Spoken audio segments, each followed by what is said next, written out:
Salat tahajud itu adalah kebiasaan ahli surga saat di dunia.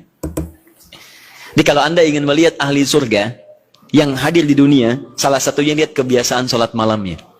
Jadi kalau Anda ingin melihat kebiasaan ahli surga saat di dunia, lihat kebiasaan malamnya.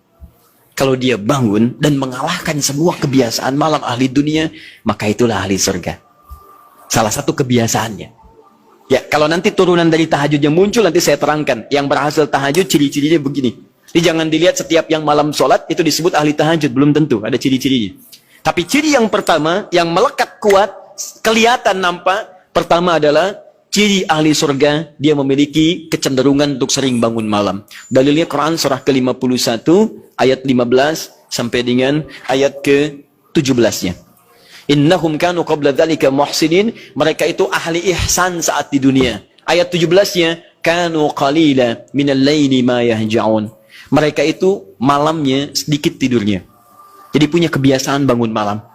Jadi kalau Anda, ini cara memahami ayat itu begini. Cara memahami ayat seperti ini, jangan mencari orang lain. Anda sendiri yang menjadi bagian dari ayat itu. Jadi itu diinformasikan pada kita sebagai tawaran, kita mau nggak berniaga dengan ayat itu? Mau nggak menjadi bagian dari ahli surga itu? Jadi jangan sibuk mencari kebiasaan orang. Kenapa Anda tidak membiasakan diri jadi bagiannya? Bismillahirrahmanirrahim. Ikhwas sekalian, saudara-saudariku, salat tahajud, seperti kami sampaikan di pertemuan lalu, adalah salat yang sangat penting. Ingat, kalau di pertemuan lalu kami sampaikan 4 keutamaan tahajud, hari ini saya tambahkan 2 dan 3 yang lain langsung dari Al-Quran. Ya, kemarin saya sampaikan 4 hal. 1, masih ingat Quran surah ke-17 ayat 79 sampai dengan 81 itu. Orang yang rajin tahajud akan mendapatkan 4 keutamaan yang tidak didapatkan oleh orang-orang yang tidak tahajud, sekalipun sholat fardunya begitu khusyuk. Di antum sholat fardu khusyuk, bagus, tapi nggak tahajud, nggak dapat 4 keutamaan itu. Ini sudah saya bahas panjang lebar di pertemuan lalu, saya hanya sebutkan cepat saja. 1, Allah akan mengangkat karir, pekerjaan atau aktivitasnya di tempat yang terbaik. Ya deh, jadi kalau antum misalnya pengusaha atau orang karir di kantor dan sebagainya, itu akan cenderung kemudian ditolong oleh Allah, diangkat ke tempat yang terbaik. Terbaik itu tidak harus puncak yang paling tinggi, direktur tidak misalnya. Tapi tempat yang bisa membuat nyaman hidup Anda, sholat bisa nyaman, bergaul juga nyaman, dan tenang kehidupannya.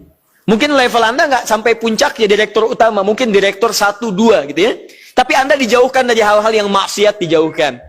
Sholatnya enak, punya ruangan nyaman dan sebagainya. 2, Allah akan bimbing setiap ahli tahajud. Allah akan bimbing sehingga menjalani awal pekerjaannya dengan begitu mudah. Wa rabbi adkhilni mudkhala sidqin. Ya Allah, tolong bimbing saya supaya mengawali pekerjaan dengan cara yang benar. 3, awas hati-hati. Anda memang posisi tinggi, sekarang dapat proyek. Apakah setiap yang dapat proyek menjalani pekerjaannya dengan benar? Belum tentu. Jangan tinggi-tinggi lah. Maaf ya, apakah orang tua yang sekarang menyekolahkan anaknya ke tempat belajar menjalani awalnya dengan benar? Hati-hati ya Bu ya, Pak. Bapak Ibu menyekolahkan anak dengan awal yang salah, maka memberikan jalan keburukan ketika dia belajar. Saya katakan jangan pernah Anda masukkan anak Anda ke sekolah dengan menyogok. Bayar sekian supaya masuk, menyalahi aturan. Kalau awalnya sudah salah, bagaimana anak Anda bisa belajar dengan benar? Mustahil mendapatkan sesuatu yang tidak baik. Yang baik itu mustahil didapatkan. 3, wa akhrijni mukhrajas sidqin. Allah berikan jalan keluar terbaik dari persoalan yang dirasakan. Di ahli tahajud itu setiap punya masalah, bukan nggak dapat masalah ya, bukan tidak bermasalah hidupnya. Dia mendapat ujian juga. Cuman sebelum diuji, diringankan masalahnya. Sehingga seakan-akan nggak punya masalah. Padahal sama dengan yang lain. Cuma saat akan dia lalui, Allah ringankan persoalannya sehingga mudah dilalui. Dan yang keempat ini yang hebat. Ya, waj'alni min ladunka sultanan nasira. Allah akan tolong langsung orang ini ketika ada lingkungan sekitar yang akan menyakiti atau menjahilinya. Kalau diisengi orang, diganggu orang, dan sebagainya. Ini orang-orang seperti ini langsung mendapatkan perlindungan dari Allah.